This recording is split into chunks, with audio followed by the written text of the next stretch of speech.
Right. Good morning, everybody. Thanks so much for joining us today. We appreciate you taking your time out of your morning to engage in this discussion with us about what finance looks like in a post-COVID world. So, as we're all personally aware by now, I'm sure the changes that COVID has inspired are growing clearer and clearer by the day. And as companies and CFOs in particular have begun to turn their attention from the immediate implications of the shutdown towards dealing with an uncertain and ever-changing future, the modernization of finance has begun to dramatically accelerate. My name is Steve Ronan. I lead Citrin Cooperman's strategy and business transformation practice, and my team and I are deeply ensconced in these discussions with clients, prospects, industry experts right now. As CFOs, owners, shareholders are pushing faster and harder than ever to transform their finance functions to achieve faster, more insightful outcomes from finance. And today, I'd like to discuss the framework that we're using for evaluating how to evaluate those finance functions and move towards true transformation in a way that is appropriate for this moment in history that we're in. So today, first we'll look at how COVID has created urgency for finance to change and how companies need to react to that. And we'll look at a framework for defining excellence in that function in these times, and also discuss the characteristics that you can use to understand how that finance department is performing. We'll look at a way to prioritize specific tactical changes that are required to achieve these characteristics, and speak broadly about how new finance technology is helping enable all of this. And finally, we'll talk specifically about how you can get started with your transformation with your specific company and situation at this moment. As we go, we will take questions through the Zoom platform. So please feel free to use your Q&A window to submit questions as we go. Some of those we may choose to answer in the course of the discussion, and others we may hold till the end. But please feel free to queue them up whenever they come to mind, and we will get to them. And after this meeting, if you've got any other topics that you'd like to discuss or questions to address, please feel free to reach out to me directly. I will show my email address at several moments during the presentation. So as you've all felt directly at this point, COVID's created real urgency for finance to do things differently. And there are some direct ways that companies have already had to adapt. Here, a few examples of them are on the screen now. Well, a lot of companies have been used to producing financial reports following a month-end close. Most companies have now needed to move towards more of a continuous financial reporting cadence where they're constantly generating new financial information on the company to reflect really what the company is doing in close to real time. Before, year-to-date budgets, year-to-date forecasts, variance reports, and year-over-year reporting drove a lot of leadership's understanding about how the business was performing. But since COVID started in March, the questions have really turned to how are we doing today, right? How are we doing today? How do we expect to be doing this week? What do the next couple of weeks look like for us? So the time horizon has gotten more focused, and the measurement of the business has gotten even more real time, and the forecasting windows have narrowed. Looking at profits for the rest of the year and forecasting what cash at the end of the year, by the end of the year, is going to be, traditionally is very important for companies, right? And although that's still important, again, that's moved to more real time. What do we expect our daily cash flow to be, our weekly cash flow to be over the next, for example, 13 weeks, right? Well-managed companies traditionally have focused on those, what's called those big, hairy, audacious goals. For those of you familiar with that term, it's that clear and compelling target for a business to focus on, and sort of that mid to long-term time horizon. But now, if a lot of you are like a lot of our clients, it's really how are we going to get our business to perform better tomorrow? How can we perform better next week? Even for clients that are doing really well right now and are counter-cyclical in this particular cycle, it's still very much, the growth trajectories of those companies are still very much getting them to focus on what are those financial implications, capital implications, supply chain implications over, the rest of this year, right? The next few months, the rest of this year.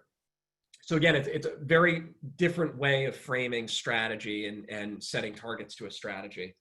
And then finally, one of the most tangible outcomes of this is, finance departments saying, well, we'll be able to catch up on this when we get into the office. We'll be able to get those invoices in when we get to the office, do this analysis when we get to the office. And as we all know, that hasn't been possible. Finance needs to be able to generate their outputs from anywhere, both from a transactional perspective and from a data perspective.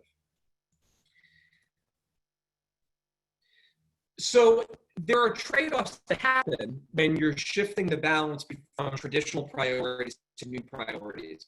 And these are trade-offs that used to be fairly significant in magnitude. There used to be very significant trade-offs, for example, between how fast you could produce finance outputs, do finance transactions, accounting transactions, and produce reports, and how controlled those transactions would be, right? Or how accurate those transactions should be. But with the right approach and the right technology, those trade-offs aren't as binary as they once were. So now as we prioritize things like being fast, being insightful, and also being cost-effective, there's still, a certain amount of priority that need to be placed on controls, accuracy, specialization. And the challenge for finance now is, how to achieve that. So while traditional finance evolution, the perception of that might be going from this very entrepreneurial, very nimble and adaptable finance environment, the perception used to be as that evolved, as a company grew or got more complicated, that the processes would naturally slow down and they would naturally become more difficult to change. But becoming slower and more difficult to change in this environment is a real challenge, and for most businesses just won't work. But giving up adequate control and adequate rigor also carries with it risks and costs that businesses don't want to and shouldn't want to shoulder, right? So how do we fill that gap? How do we make finance a high velocity, high value, insightful business partner while still maintaining a rigorous environment? And that's really the essence of finance transformation in that post-COVID world. So let's talk a little bit about how we'll go about accomplishing this and how to go about planning for it for your finance departments. So I think the first thing that's important to just say is, although we're entering this new era of finance excellence, COVID's really accelerated it. It hasn't necessarily created it. A lot of companies were moving in this direction anyway, but the imperatives have gotten higher priority and I think have hit companies, especially in the middle market, faster than really anybody expected. So let's look at the paradigm of finance excellence, right? How do we define an excellent finance function, right? And what should it be capable of producing? So from a strategic perspective, finance groups should be using those business results, using forecasts to provide outstanding decision support to leadership, supporting the strategy, driving the strategy, right? From a process standpoint, the finance is going to look to achieve high velocity processes, highly efficient processes that are also reliable, right? Reliably accurate and have reliably high integrity across all of those core finance processes that we talk about. From a talent perspective, it's putting the right people with the right skills in those right roles, with accountability and a culture of innovation, improvement, and still maintaining those traditional finance values of control and rigor. And from a technology perspective, we should think about using a technology forward approach to thinking about finance and using that tech to drive efficiency and drive innovation in finance processes. So let's look at each of these. So how should finance be capable of driving strategy? Again, this is the platonic ideal. What the perfect finance department drives strategy how? finance is really the natural center of gravity for data, for information. And it's the department that's most capable and best positioned to use that data to drive this insight for decisions that leadership makes. Leadership can't use raw information to make decisions, right? They need focused, relevant, timely data that combines the financial implications of achieving your strategy with the operational implications of achieving the strategy. And it's really having that roadmap, having that compass that leadership needs in order to make decisions on the direction of the company, right? Finance is positioned for this. They have the analytical skill sets to turn that data into insight. They have the types of processes and infrastructure that it takes to input all this data, digest it in an intelligent way, and then to synthesize it for leadership. And it has the capability to turn that data into something that's forward-looking, right? So when we talk about driving strategy for finance, a large percentage of that discussion is focused on decision support. How are we supporting the business to make the strategic decisions that they know they're going to make, and also to react to the operational decisions that they have to make. From a process perspective, process excellence requires them to be standardized, for them to be efficient when they're standardized, and to have minimal variations when they're executed. So when we think about processes going from a traditional finance paradigm to this kind of future state finance paradigm that we're talking about processes that should take less effort to execute, that by their very nature reduce errors and make root cause analysis when errors occur easier and faster. They need to scale as companies grow. They need to retain or even improve their efficiency as companies grow in complexity and in size. And they should be well thought through so that they're more efficient to control. Standardized processes, efficient processes are also processes that are easier to measure and easier to control. So that's kind of what we should have in mind when we're talking about improving processes. Now, that of course can't stand on its own. We also need to think about processes in the context of the organization. And what type of organization structure enables our processes to act efficient and to act in reliable and controllable ways. And the answer to that is organizations that are centralized and organizations that are structured for specialties that allow people to build deep specialties in their subject matter areas. So when organizations are high performing, they encourage people, incent people to develop those specialties. And when people can do that, they're better positioned to improve the processes that they control and run.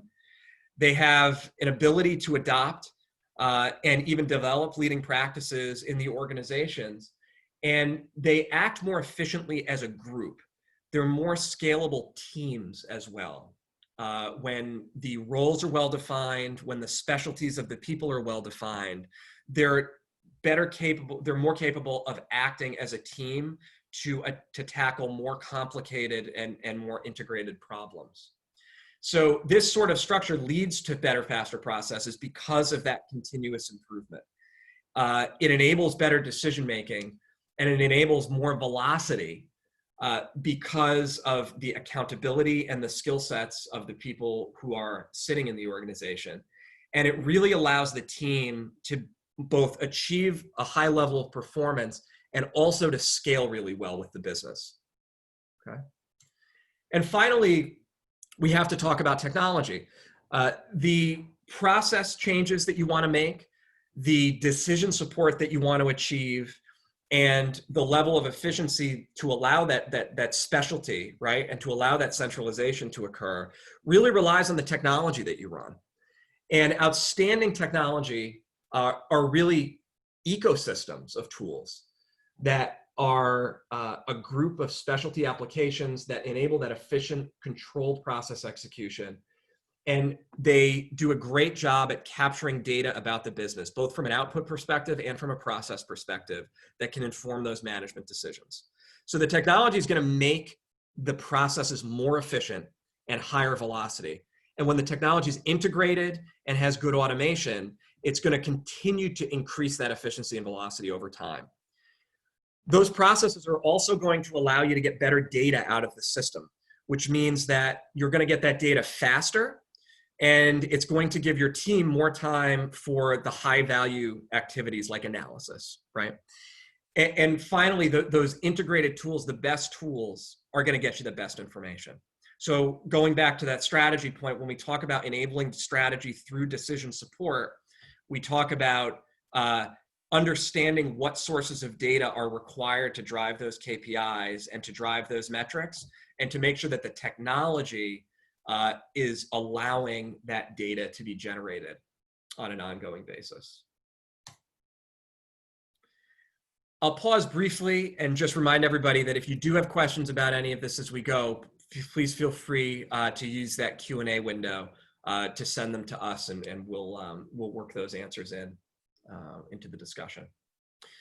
So that's sort of the ideal. Those are the characteristics that we should be thinking of across those 4 areas as we build out, our future vision for finance. So now the question becomes, well, what are those capabilities that we need to do that? And what projects do we need to execute to achieve it, right? Because as we all know, the ideas are one thing, executing it is entirely another. So first, let's talk about decision support and what needs to be in place in order to achieve strong decision support. So basically, as businesses get more complicated, as the operating environments and the markets get more complicated, as they grow in revenue, in customer size, in geography, really in any way, right?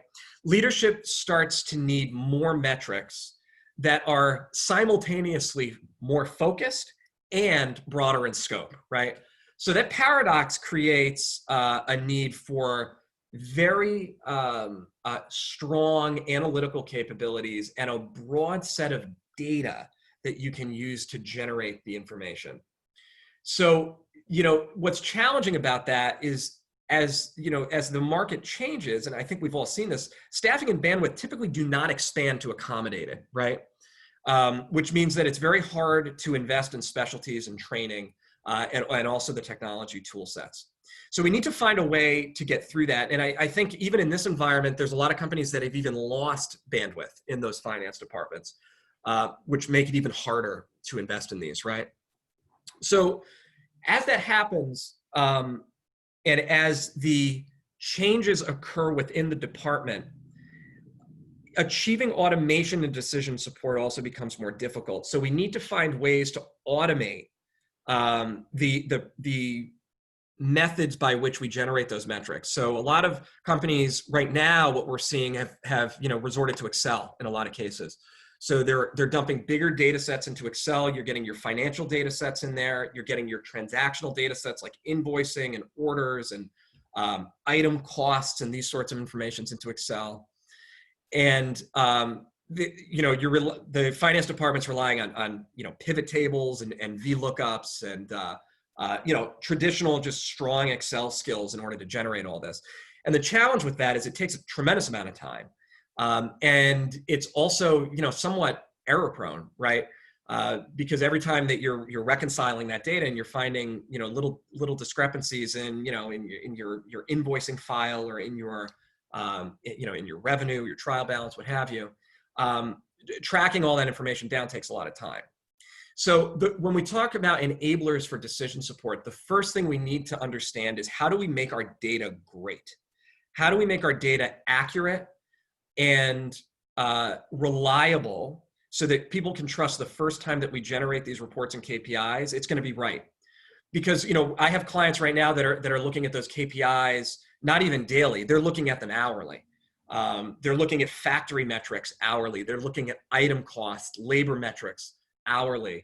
Our construction clients are wanting to understand their accrued labor and estimate to completes several times a day, right? Where they're not waiting until the projects end anymore. So in order for that data to be relevant hourly or a few times a day, you have to know that it's accurate the first time. So the first step of that is that those core systems, those, what is traditionally considered ERP, or some companies have opted to just have kind of a core finance system, those need to be efficient and reliable. The legacy paradigm of taking our data out of our finance system, getting it offline so that we can digest it, doesn't really work anymore. So we need those ERP systems or finance systems to have the capabilities of generating that information really kind of on an ad hoc, ad needed basis in real time, right? And ideally, what we're going to talk about a little later is that there's going to be tool sets that are required to get really great decision support.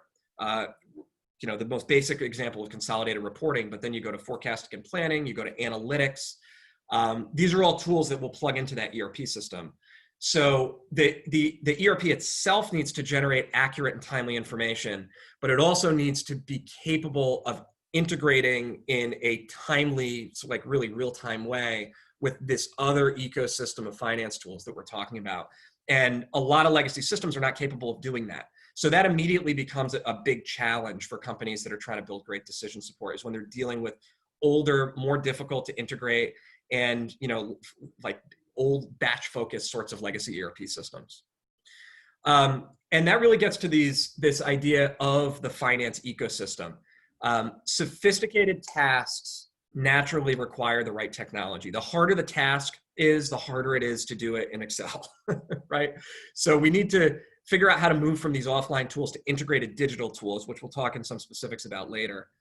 And at the same time is free up people to focus on that data. So the transactional work that people are focused on today, we need to figure out how to either automate it on the systems that you're using, or with third-party plugins for some of that transactional activity, or potentially just outsourcing some of that transactional data so that they can focus on analysis.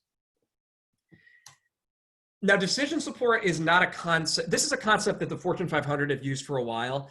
It has not taken root as quickly in the middle market. And a lot of that's just natural time lag on where investment happens. But I think what I wanted to do for everybody was provide a simple construct to think about what comprises good decision support. So decision support are the KPIs, the analytics, the reports that use the first level is internal data, and then some companies get to the point of actually integrating external data as well to digest all of that information and present it back in meaningful ways to leadership. So level one of this is, what has happened and why. This is something probably everybody on the phone has been doing, which is, variance analysis. Here's our year-to-date results. Here's what we thought was going to happen. Here's what actually happened. And here's why we think it's different, right? That is an important foundational level of decision support for every company to have. And that's the one that a lot of companies do have, right? And is the easiest to achieve in sort of, your core finance tool sets. That next level is around understanding what's happening right now and why is it happening. So this, when we talk about, when I give the example of the manufacturer who's monitoring results on an hourly basis, or the construction companies that are monitoring projects on a several hourly basis or several times a day, that's all about understanding what's happening in the business now. And understanding what's happening is the first part, and then making sure that you have the depth under that information to figure out why it's happening is the next part. So companies that have achieved this level can see on a monthly basis, on a quarterly basis, on, of course, an annual basis, what has happened in their business and why it's happening, and also what's happening right now in real time with the business and why it's happening. And then that leads you to that level 3, which is what may happen in our business and how can we influence it.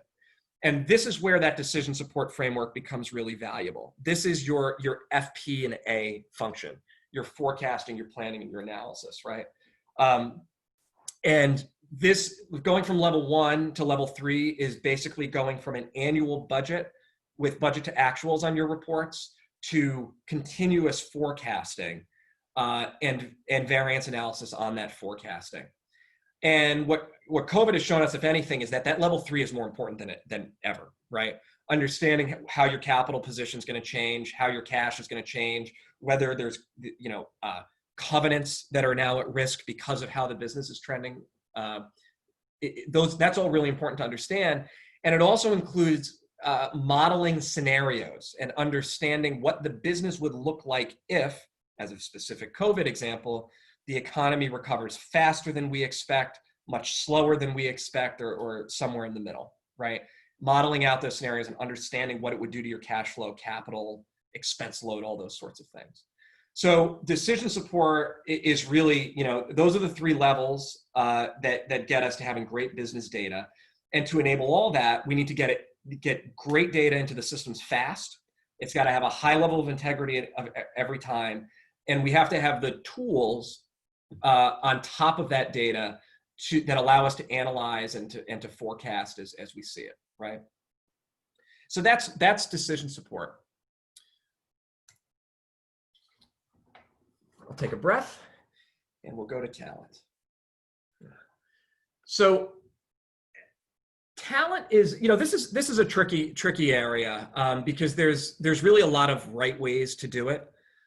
But broadly speaking, we need to understand how our finance groups can construct themselves to better enable people to become specialized and to have more accountability over what they specialize in. So what happens is when people are responsible for a lot of different activities, they just don't have the time to specialize. It takes too much time to keep their operations running.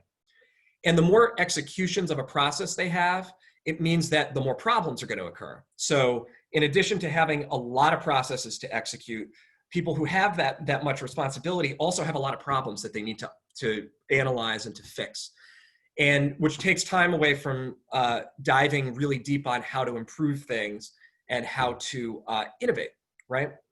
So that innovation requires people to have time to focus on improvement and to be able to have the confidence that their operations are going to continue to run as they do so.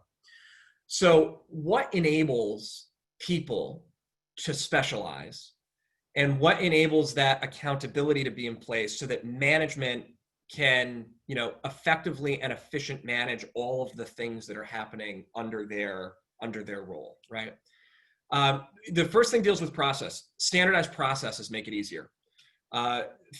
Thoughtfully designing your processes make them faster, make it a lot easier to delegate execution or even outsource execution, and it makes it easier to automate the execution of those processes. So standardizing processes across the organization to the greatest extent possible will foster more specialty and more accountability. The other thing is that having clear roles within finance and having the right expertise to fill those specialty needs is crucial. That this is something that hasn't changed with COVID, right? This has always been true. The thing is now companies need to even focus on it more. And it's not really hard to put in place, but it requires some thought and some commitment about writing the org chart in a way that gives clear accountability and makes a lot of separate little businesses within the business, so to speak, right? If I'm in charge of accounts payable, then I'm in the service business of providing payables to either the finance department or more broadly to the organization, right? So if that's my business, then I'm incented to build great payables processes, to be responsive to the organization, and to continually improve my level of service, right? Same thing, you can look at that, any responsibility within finance that way. What's the service that this person is responsible for providing, or this group of people is responsible for providing? Can we write those roles to be clear so that it's clear to everybody that these are the people who are responsible for offering the service? And then are we getting them the resources they need to be outstanding in offering the service, right? So that's kind of the way we like to think about that. What am I in the business of? What am I offering? Do I have the right resources to offer it in a really outstanding way? There needs to be a tolerance for change and experimentation on behalf of leadership. Commitment to change is the number one catalyst of successful transformation, and study after study shows that. So if you're going to evaluate reorganizing finance or anything else in the organization, if you're going to evaluate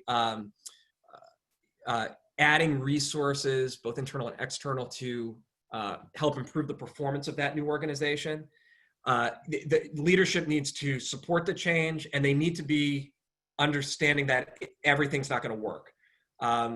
That if everybody is bought into the idea that some of the changes will be well established, but some of them will be experimental, the experimental ones will be monitored closely, and everybody will recognize if they're not working and be able to change course, and that management and leadership have a tolerance for that sort of experimentation, your finance department will be able to move much faster in making their changes.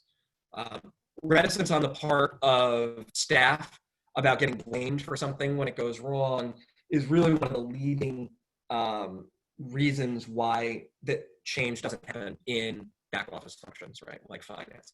So there needs to be an understanding of where can we experiment, where can't we experiment, and how are we going to kind of monitor the firm as we go, so that we can move forward and be okay with that.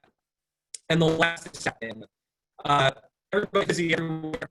That's just the nature of business right now. The middle market is the nature of business all the time. There needs to be some time for folks to focus on making decisions, and specializing in training and mentoring and apprenticing. So specialties and accountability foster process maturity. So pre-COVID, we still see this in a lot of more companies, not all, but many. Finance is really seen as a supporting function, which meant that really they needed to operate, right? And operating was good enough, fulfilling their responsibilities is good enough. But in an environment with faster planning cycles, those processes need to enable more speed and efficiency so that people can spend time in that decision support, those decision support capabilities. So what we do when we go into a company is we look at what we call process maturity. And process maturity,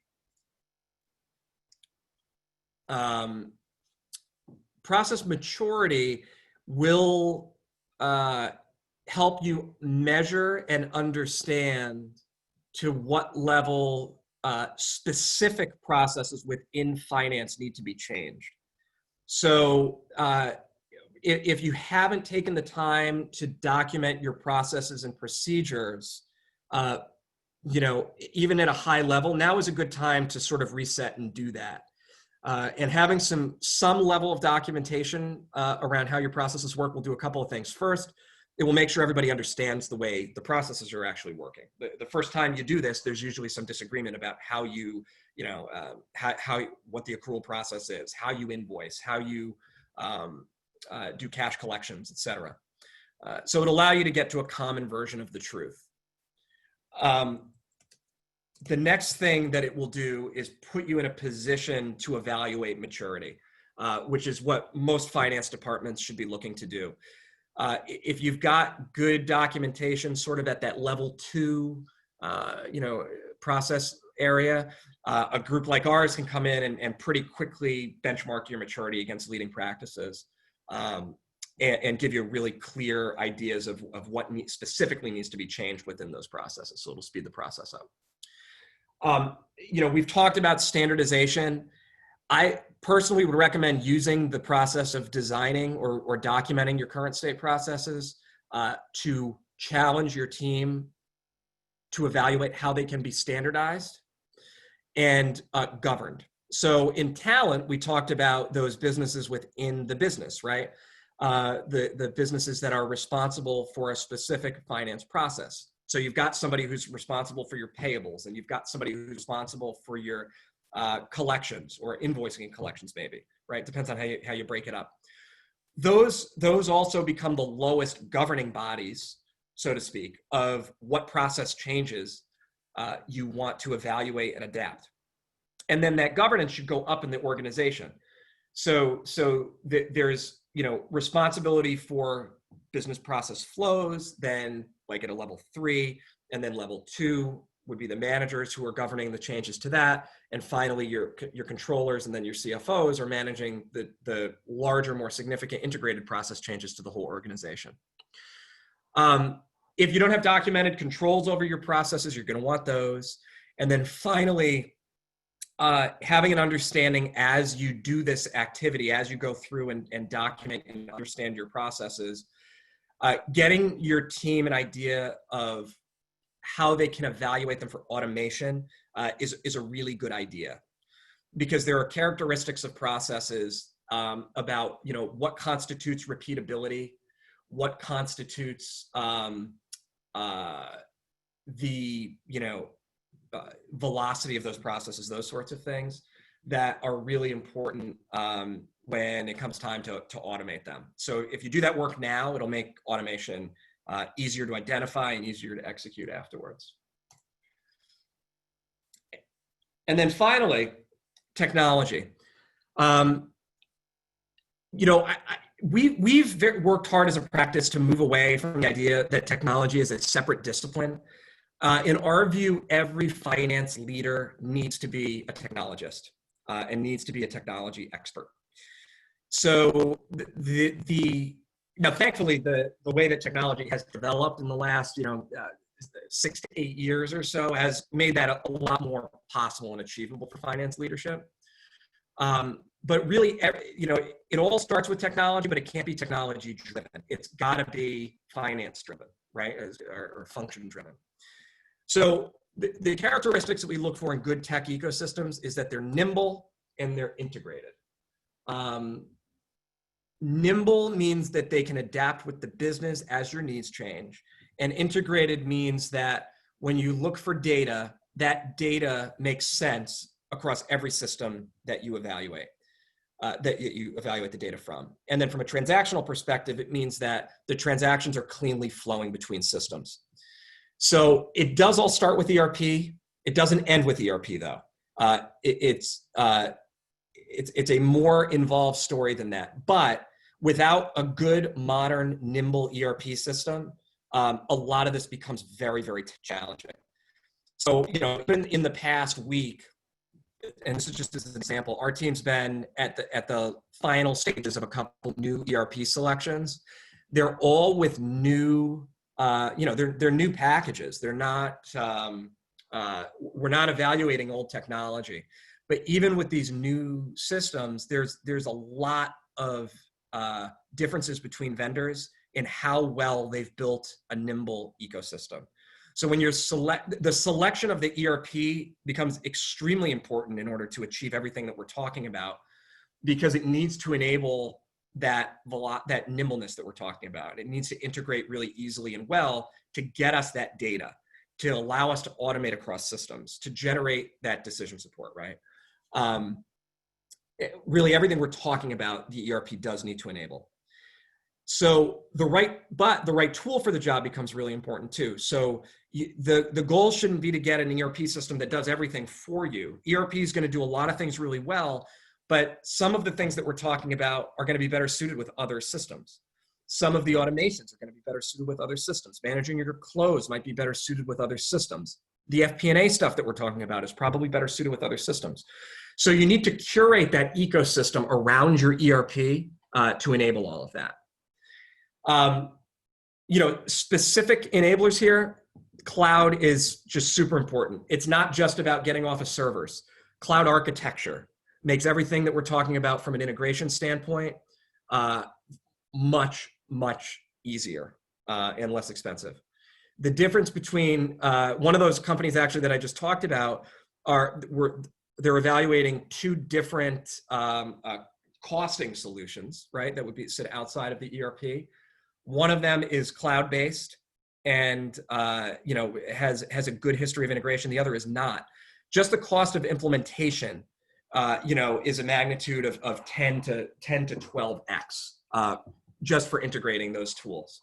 And that's to say nothing about how easy they'll be to maintain going forward, right? So the cloud really does matter. Make sure that you have a compelling reason to choose to not do cloud if you choose to go that way, right? And then the last thing here that going back to the organization, the governance and the management accountability doesn't just need to cover processes. It also needs to cover the technology that sits under those processes. So make your functional managers responsible for their technology. And for those of you that have IT departments that support your systems, make those functional managers responsible for liaisoning with their IT counterparts to improve them over time. It can't be something that you just hand off to outside consultants or that you hand off to IT. It really has to be owned by finance and accountable with finance. And then IT comes in as a resource, and outside consultants, like us, come in as a resource to help those people, be better at the way that they're building and curating those technology ecosystems. Now, I've talked about this ecosystem concept a little bit. So what does that really mean? If we look at this simply, right, we look at technology as enabling either efficiency or decision support. There's a lot of different categories of tools that we might bring to the table for that. So to enable process efficiency, we might be talking about automating transactions like AP or AR. We might talk about automating longer finance processes that go across the whole department, and we might be using things like robotic process automation to achieve that. Focusing on the close becomes a huge deal when we're talking about getting better data and better decision support.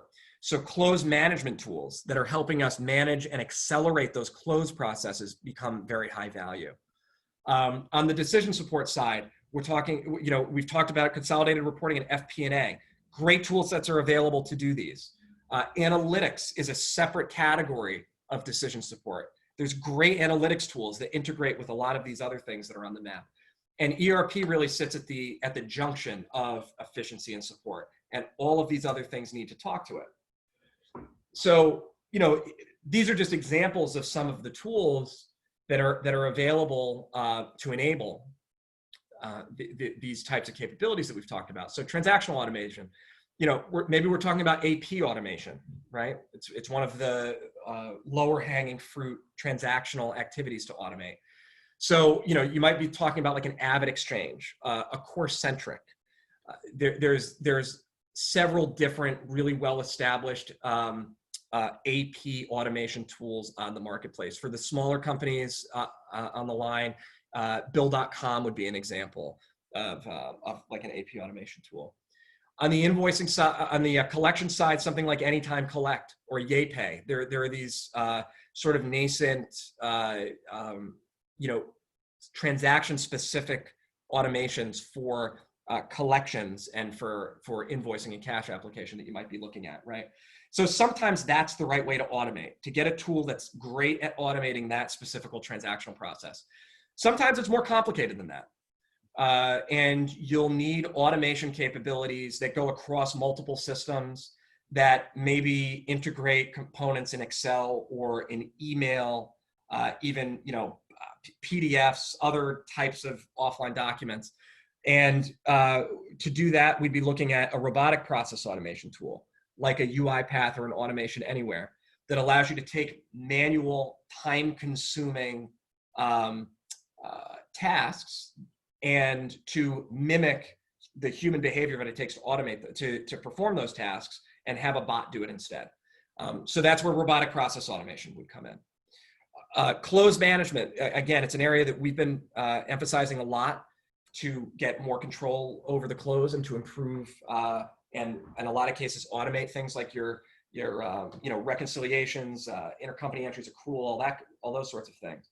So you might be looking at a tool like Flowcast or Trintech or Blackline, right? Those might be tools that you've heard of. Those all fall into that close management efficiency category. On the decision support side, the story gets a little more complicated because a lot of the software companies play in multiple spaces.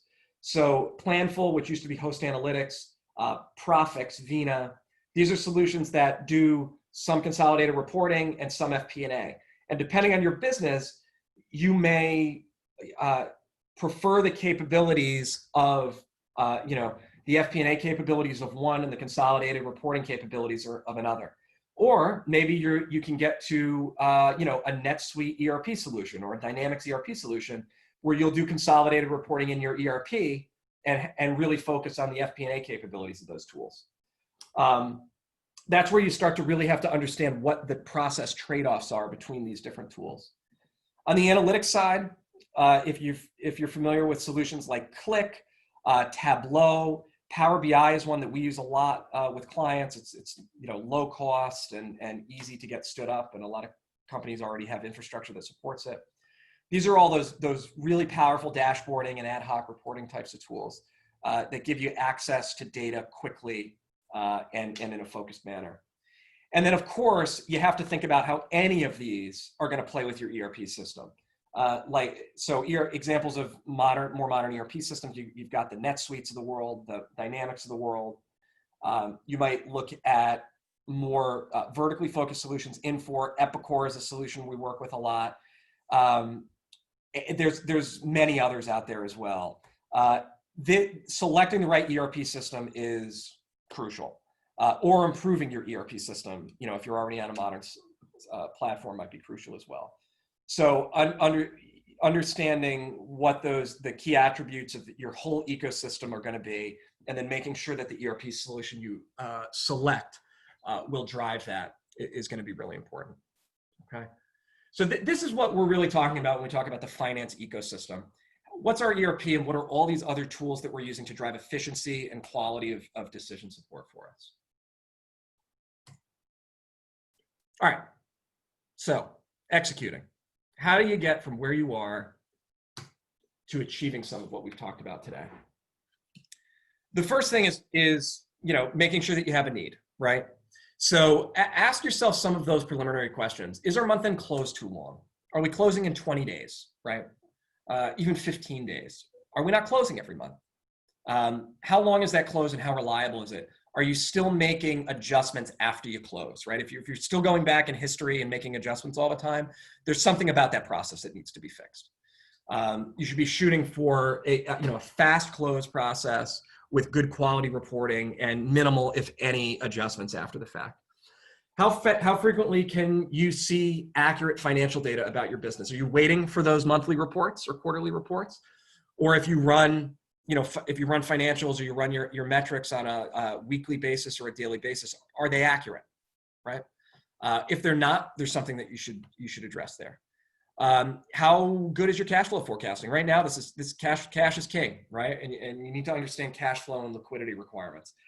When you run your forecasts, are they accurate? When you look back at last week's forecast, did it end up pretty close, to what you expected? Again, if not, there's something about the data that's getting into that process, and maybe the process itself, that should be addressed. Flash reports. If you can generate them regularly and they're accurate, then you're in good shape. If those flash reports are not accurate, not giving you good information, or you just can't generate them, again, that's something to focus on. And then finally is cost. How much does that finance function cost you? There are benchmarks for how much finance should cost based on your size. And it includes, your tools, it includes the staffing, subscription services, all of those sorts of things, overhead load. How much does finance cost you to run? Because you should be able to achieve everything that we've talked about today and still stay within the benchmarks. Might be worth an analysis. Once you've asked those preliminary questions, if you think there might be a need, the next step is to have a robust assessment performed of the finance group. Our product is called a rapid finance assessment. There are different methodologies out there for doing it. So we look at culture, we look at controls, of course, and then we look at everything else we talked about in this presentation today. We look at the quality of the business processes and the data that they're producing. We look at the technology and how it's being used, right?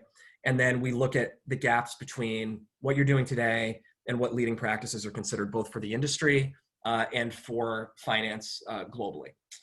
And then after that assessment, what you should know as a finance leadership team is how mature your processes are and which of those processes might be higher priority to focus on improving. You'll understand what your gaps are in your organization, either from a skills perspective, potentially from a roles perspective. If you have technology gaps, or deficiencies in some cases, and if you have control deficiencies. And then you should also understand at that point how your finance org compares to the benchmarks that exist and to leading practices, and have an approach, a specific tactical approach to address each of those items. And the assets that you'll have are a list of those improvement opportunities, a list of the projects that you should execute to act on those improvement opportunities, a roadmap, which is critical, and the resourcing and the budgeting that it would take to execute the roadmap. And importantly, you'll have momentum, which cannot be understated. So that the implementation then, right, once you have your roadmap and you agree on the approach forward, you have to look at implementing. And the implementation process broadly is that assessment and alignment. Make sure your leadership agrees with your priorities and your roadmap. To design all of the things that we've discussed, to design that future state org structure, design what those future state business processes would be, and what that systems ecosystem is required in order to enable all of that.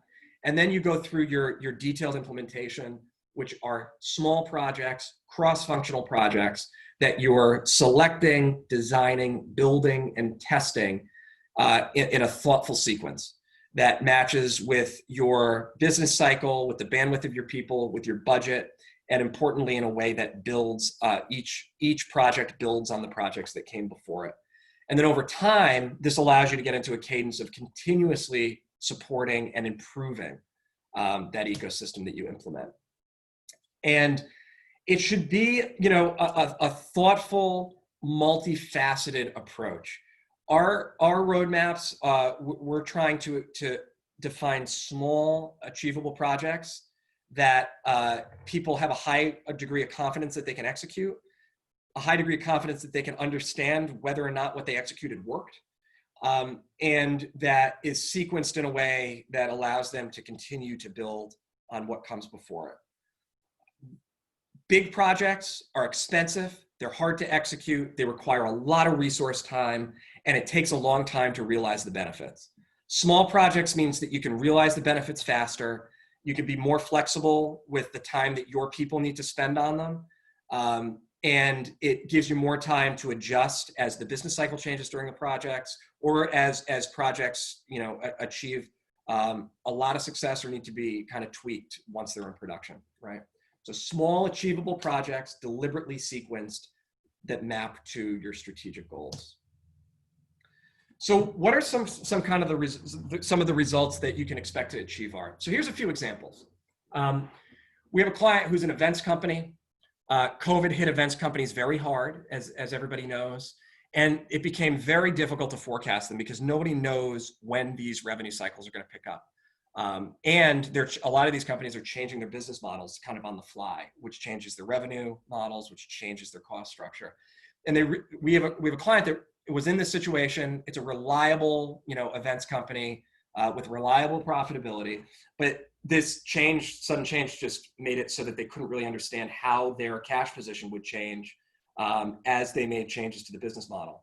So we put in, this was a simple one, right? We put in a nice streamlined 13-week cash flow process and accelerated the close so that they could be making those decisions about expenses and revenue projections on a weekly basis and understanding how it would impact their cash flow, right? So it's a very timely solution. It's very simple.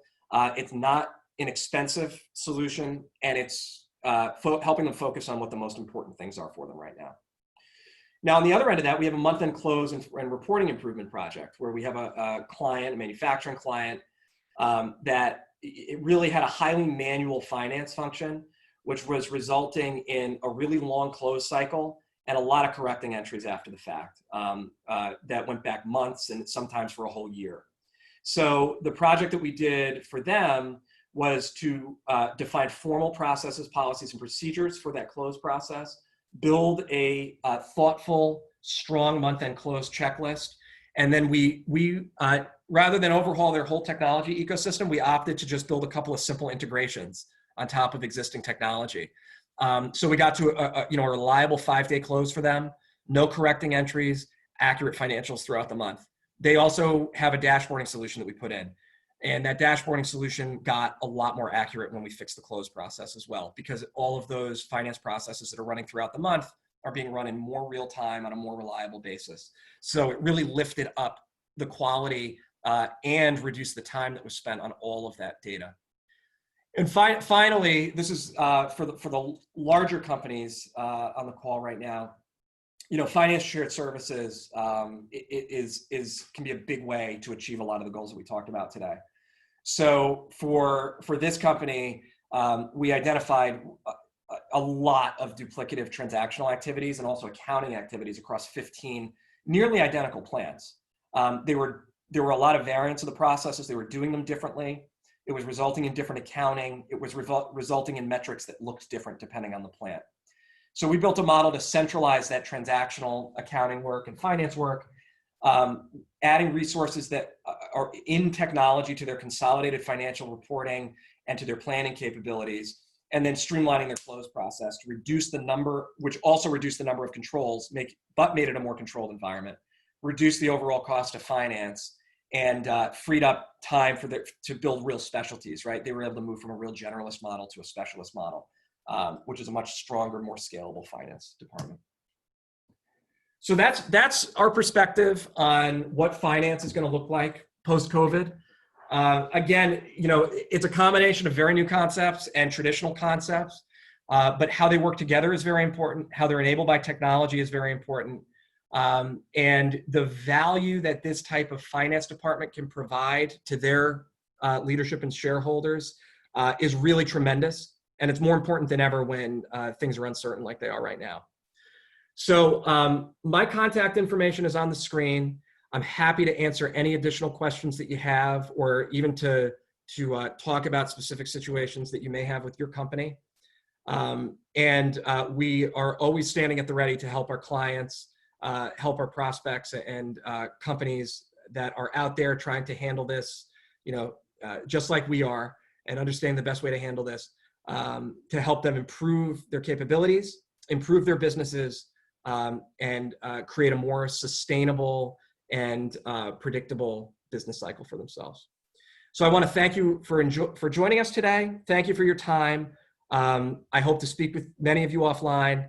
In the coming weeks, we are releasing more detail on a lot of these topics through our LinkedIn and email channels. So if you're not on our email list, please let us know. We'll get you on the list so you get all that content. And you'll be seeing some digital content that's created from this presentation that you'll also have access to out there. So thanks for joining.